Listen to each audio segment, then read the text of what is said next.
the children. The children is a very painful subject.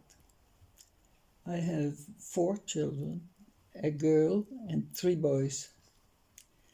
When we settled in Mozambique in 1981, they were 13, 10, 8, and almost 6, respectively.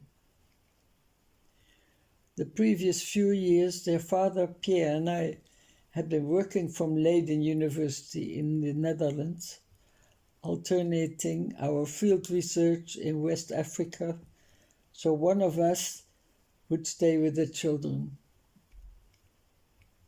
I took the youngest one along during my longest stay in Ivory Coast, but the others were already schooling. It was always very clear that Leiden University was excellent for obtaining the necessary academic experience and international contacts, but our goal was to work at an African university. We set our sights on Ghana, with its excellent University of Ghana at Legon, outside Accra. Pierre and I both had research interests in the area. The country and the colleagues were welcoming, and I had already learned the main language, Akan Twi, of the Ashanti people. Then, when I was in Accra in 1979, through a colleague, I got a taste of the final preparations for a civilian coup against the old, worn-out military regime. Here to tell you just one or two things. If any further bloodshed have to be avoided in this country, everybody might have as well realize that the ranks have borne the brunt of the suffering of this country for too long. That attempted coup failed, but power in Ghana was up for grabs. The big question was who would take the reins and stabilize the country. It later would turn out to be Jerry Rawlings. I love Ghana. It is a place and people where one easily feels at home. As, by the way, do quite a few very old families with European surnames who would not dream of calling another country their home. However, after our years in Congo, witnesses people's hope of freedom wither under Maputo's tyranny, repression, and worse. And with our kids getting older, we didn't feel we should subject them to living in a place of instability and repression. So I put Ghana on the back burner and looked for another post in Africa. I refused the option of being permanently based in Europe and going back and forth to what was called the field in Africa, as we had been compelled to do the previous couple of years. An option Pierre ended up taking, but that he didn't really like either. I myself, I needed to feel part of the country I worked in, not what I call a traveling academic salesman, collecting data in Africa to publish and build a career in the West. And I also needed my children to be part of that, as we had envisaged from the day they were born. It was our marriage that took the blow. When we separated, I agreed that Pierre might in the future, when they'd be teenagers, take the children who chose to live with him. He was a good father. But at the time, in 1980, I wasn't prepared to separate from them at that stage. I was happy to take them with me to Mozambique, and they were happy too. They are still proud to be born in Africa. Even the youngest son, who didn't know Congo, but had come along with me and had his first schooling in Ivory Coast. And with both parents being passionate Africanists, even when they were in Europe at home, it was always all about Africa. Someone once said that I was a bit of a paradox as a mother, protective like a mother hen who liked to have them physically close, while at the same time pushing them to be independent and taking their own decisions from a very young age. Now, compared to Congo, Ghana, and many others in those years of post- and neo-colonial troubles, Mozambique presented the hopeful freshness of a newly independent country that would have learned from what went wrong elsewhere in Africa. So, perhaps naively, after all, I had also arrived in Congo only 7 years after independence, but I didn't expect the situation in Mozambique to deteriorate so quickly, nor that I would be placed before a choice that risked breaking up my family, although it was wholly in line with what the children had also been taught and believed. And in Maputo, they soon learned enough of apartheid to abhor it and to agree with my choice, as they still do. None of them have ever questioned my reasons for joining the struggle when I was put before the choice to act or to stay on the sidelines, or, as it was said in ANC speak, when the call came not to let others do the dying. Joe Slovo and Ruth first had tried to protect their children by hiding all that concerned the struggle from them. As adults, their children resented that. Being left totally in the dark apparently had intensified their sense of insecurity.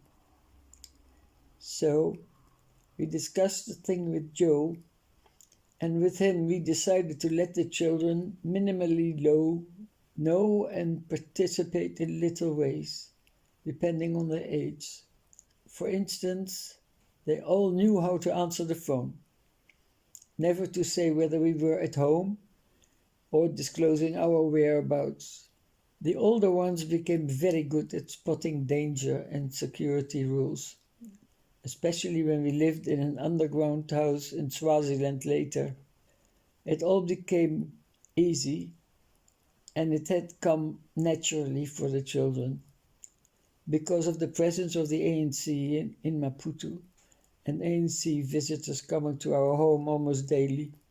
There were many ANC kids in their school in Maputo, and their friends were usually from ANC households. All 4 kids understood that Klaas and I had secret tasks, and to never tell anyone we were also involved in this struggle. And they were proud of it. Then came the worst day of my life. Pierre, their father, was on holiday in Mozambique when Ruth first was assassinated in August 1982. He didn't know I was involved in the struggle, but he saw the situation in Mozambique was deteriorating and insisted that I send the children to him in Europe. Instead, I sent the 2 eldest to Waterford Kamhlaba school in Swaziland, but the others were too young. After some more incidents in Maputo, and also my own security situation becoming potentially worse, I finally gave in and sent my youngest sons to my father. Watching my little boys walking up to the airplane as they waved goodbye broke my heart. It was the worst day in my life. Later, my oldest son, who hated boarding school, joined them in Europe. My daughter Brigitte continued living with me in Johannesburg in 1985. She still had her friends in Swaziland, and we both often went back and forth while she was waiting to move to London, where she was to stay with comrades while completing her A-levels. She was 17 years old. And then she fell pregnant of her Swazi boyfriend. After months of talking and consulting, in June 1985, we decided to raise the baby together. She was then almost 6 months pregnant. The baby was due in early October. I booked a flight to Europe to see my boys and also to consult with my commander Rashid, whose real name is Abu Bakr Ismail. We hadn't determined yet where we would meet, but with the grandchild on the way, there were important decisions to make regarding my special ops project as well. My daughter might continue her studies at Waterford in Swaziland, but for me, being permanently in Johannesburg with the baby might be too risky. Brigitte was also eager to know what the ANC would propose for us.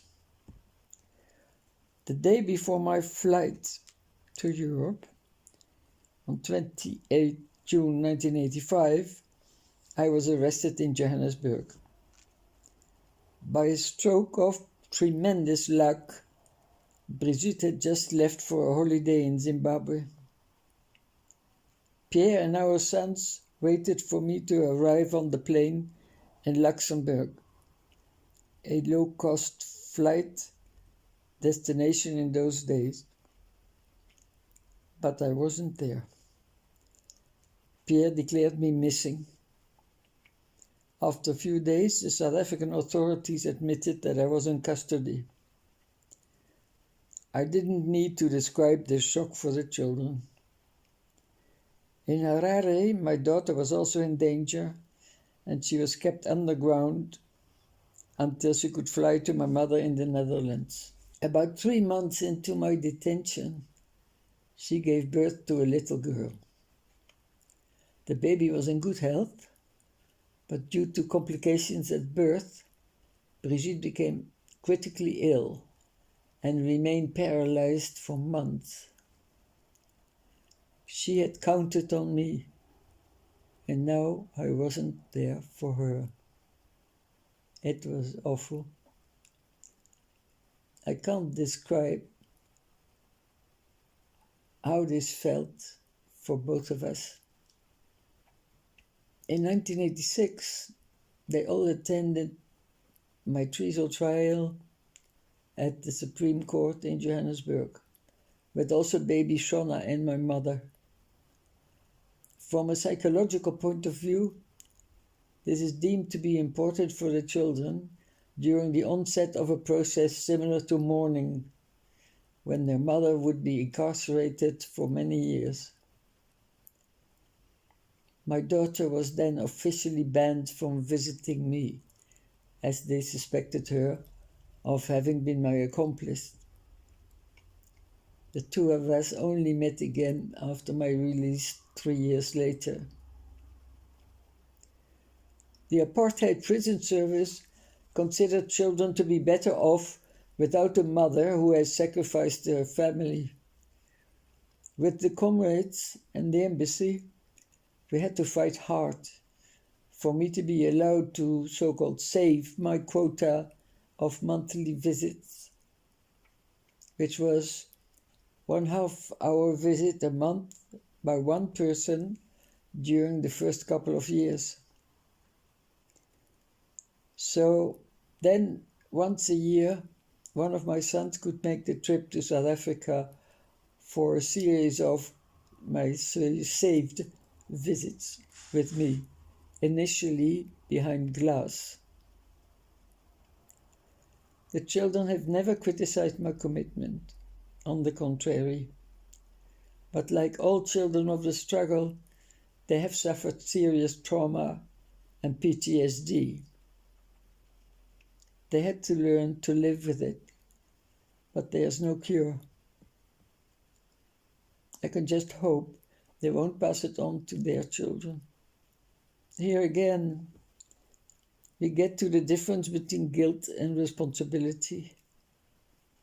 I feel responsible for their suffering, but not guilty. The guilt lies with the apartheid regime. Without apartheid, and without what you call their killing fields in Mozambique, I would never have been in its struggle. Not that I regret it at the least, but I did know what it might mean for my family. We all did what we could to protect our children, but I must add that we underestimated the potential psychological damage. We surely did. My children were always remarkably good at adapting to new countries, new friends, homes, schools, languages, people and cultures. It seemed natural and effortless for them. But now it's different. Either they have, after all, not inherited the restlessness of both their parents, or more likely, they've had enough of moving around the world and the stress of fearing for their mother's safety. They cherish their good memories, but they clearly don't want the same kind of life for their children. All four are settled, homey people. They are political in their ideas and what they read and talk about, but they are not active in politics. And they are totally allergic to racism. For the last 18 years, my youngest son, Yves, has conducted social research on South African land issues in the Eastern Cape and in Limpopo. He teaches at the University of Amsterdam. The others have taken the time to return to South Africa for a memory trip, as they call it, with their family, and also to Mozambique. My dream for my family has come true, though. They are all very close. And most of all, they have all grown to be good people I'm very proud of.